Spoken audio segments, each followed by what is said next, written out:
ഒരു നിയമം നടപ്പിലാക്കിയാൽ അത് പൊതുജനങ്ങൾ പാലിക്കുന്നുണ്ടെന്ന് ഉറപ്പുവരുത്തുന്നതിൽ യാതൊരു വിട്ടുവീഴ്ചയും ചെയ്യാറില്ല എമിറേറ്റ്, പ്രത്യേകിച്ച് വാഹന നിയമങ്ങളുടെ കാര്യത്തിൽ. കഴിഞ്ഞ കുറച്ചു ദിവസങ്ങളായി നിരത്തുകളിൽ ശബ്ദമലിനീകരണമുണ്ടാക്കുന്ന വാഹനങ്ങൾക്കെതിരെ ദുബായ് പോലീസ് നിരന്തരം മുന്നറിയിപ്പ് നൽകിക്കൊണ്ടിരിക്കുകയാണ്.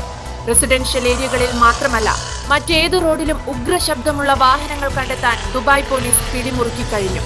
ദുബായ് പോലീസിന്റെ സ്മാർട്ട് ക്യാമറകളിൽ പതിഞ്ഞിരിക്കുന്ന ദൃശ്യങ്ങളിൽ ശബ്ദമലിനീകരണമുണ്ടാക്കുന്ന വാഹനങ്ങളെയും കണ്ടെത്തിയിട്ടുണ്ട്.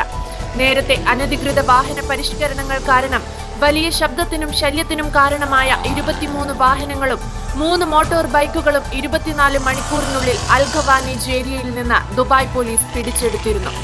നിയമലംഘകർക്കെതിരെ 24 ട്രാഫിക് പിഴ ചുമത്തിയിട്ടുണ്ടെന്നും പിടിച്ചെടുത്ത വാഹനം വിട്ടുകിട്ടുന്നതിനുള്ള പിഴ 10,000 ദിർഹം വരെയാകുമെന്നും ദുബായ് പോലീസിലെ general department of traffic director major general Saif Muhair Al Mazrouei പറഞ്ഞിരുന്നു.